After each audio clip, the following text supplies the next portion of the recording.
구독과 좋아요는 영상 제작에 큰 힘이 됩니다. 가족은 인생에서 가장 깊고 중요한 관계를 맺는 공동체입니다.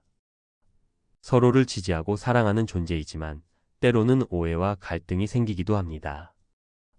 특히 부모와 자식 사이에서 발생하는 서운함은 단순한 감정의 차원을 넘어서 마음의 골을 만들 수 있습니다. 자식이 부모를 서운하게 했을 때 부모는 어떤 마음가짐을 가져야 할까요? 감정을 억누르거나 무조건 참기보다는 건강하게 표현하고 서로를 이해하려는 태도가 중요합니다. 오늘은 자식이 부모를 서운하게 했을 때 부모가 어떻게 반응하고 어떤 마음가짐을 가져야 관계가 무너지지 않고 오히려 더 깊어질 수 있을지에 대해 이야기해 보려고 합니다. 감정 표현에서부터 용서, 그리고 성장에 이르기까지 여러 측면에서 살펴보겠습니다. 1. 감정을 솔직하게 표현하기. 서운한 감정을 억누르고 참기만 하면 그 감정은 결국 언젠가 폭발하게 됩니다. 부모는 자식에게 감정을 솔직하게 표현하는 것이 중요합니다. 단, 이때 중요한 것은 감정을 비난이 아닌 표현의 형태로 전달하는 것입니다. 예를 들어 "넌 왜 그렇게 말했니?"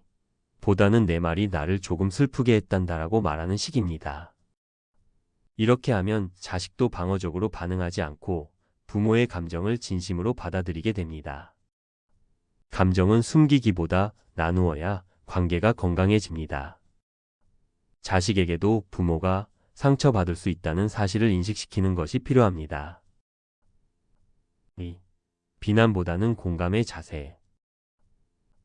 부모가 자식을 서운하게 여길 때 흔히 실수하기 쉬운 부분은 자식을 비난하는 것입니다. 그러나 비난은 관계를 멀어지게 만들고 자식이 마음을 닫게 할 수 있습니다.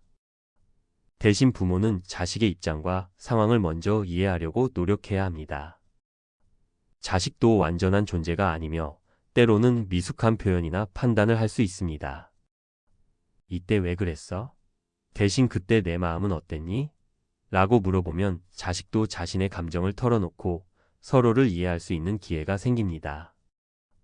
공감은 갈등을 해결하는 가장 강력한 도구입니다. 3.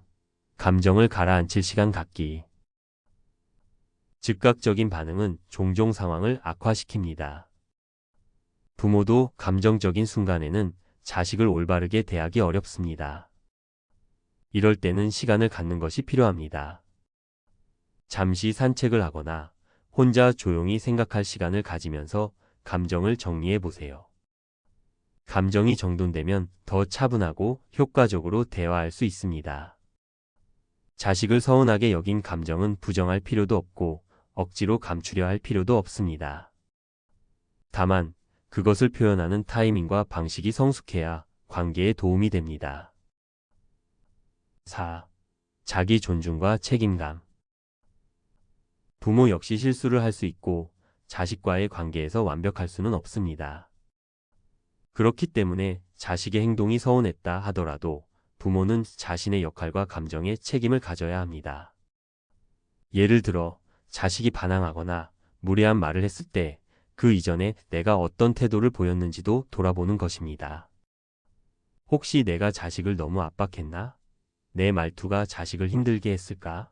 이런 반성은 자식에게도 성숙한 모습을 보여주는 좋은 기회가 됩니다. 자기 존중은 자신의 감정을 외면하지 않는 것이며 책임감은 관계를 회복하려는 노력을 스스로 감당하는 것입니다. 5. 관계의 끈을 놓지 않기. 서운함 때문에 마음이 멀어질 수 있지만 부모는 자식과의 연결을 끊지 않는 노력이 필요합니다.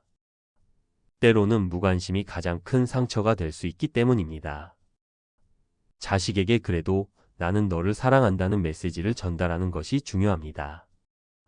한 발짝 물러서더라도 관계 자체는 계속 이어질 수 있도록 따뜻한 마음을 유지하는 것이 필요합니다.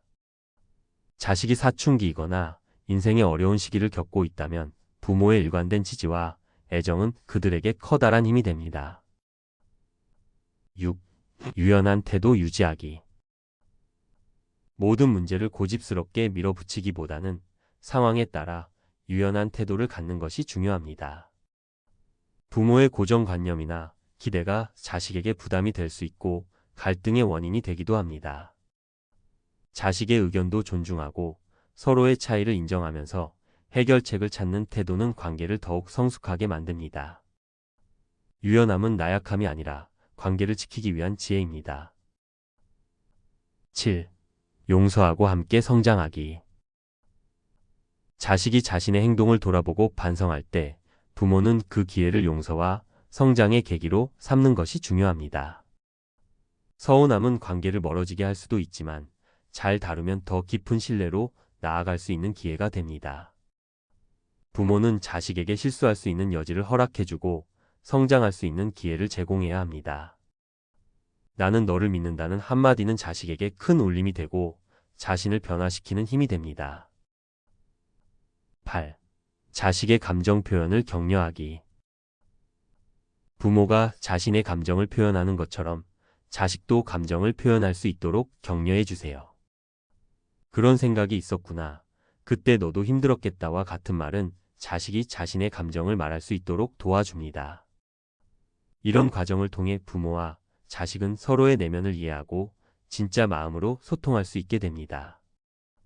감정 표현은 약함이 아니라 건강한 관계를 위한 중요한 능력입니다. 9. 건강한 소통 방법 배우기. 가족 간에도 의사소통 기술이 필요합니다. 오해가 쌓이면 작은 갈등도 크게 느껴질 수 있기 때문에 의도를 정확히 전달하고 상대의 말을 경청하는 자세가 필요합니다.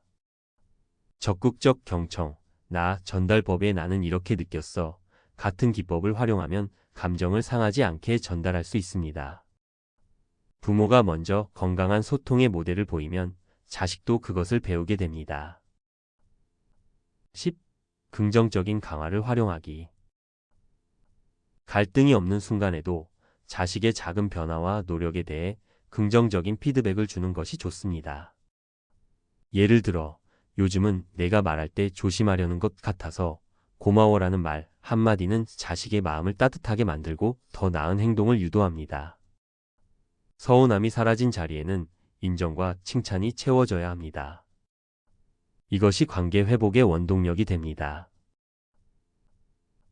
지금까지 자식이 부모를 서운하게 했을 때 부모가 가져야 할 마음가짐과 대처 방법에 대해 알아보았습니다.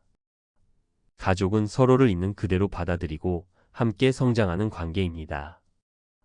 갈등은 피할 수 없지만 그것을 어떻게 다루느냐에 따라 가족 간의 유대는 더욱 단단해질 수 있습니다. 자식이 부모를 서운하게 했더라도 그것이 관계의 끝이 되어선 안 됩니다. 오히려 서로의 감정을 이해하고 소통하고 용서하는 과정을 통해 더 깊은 신뢰와 사랑이 쌓일 수 있습니다. 오늘 소개한 방법들이 부모님과 자녀 간의 관계를 건강하게 회복하고 더 가까워질 수 있는 작은 시작이 되길 바랍니다. 오늘 내용이 유익했다면 좋아요와 구독을 부탁드리겠습니다. 감사합니다.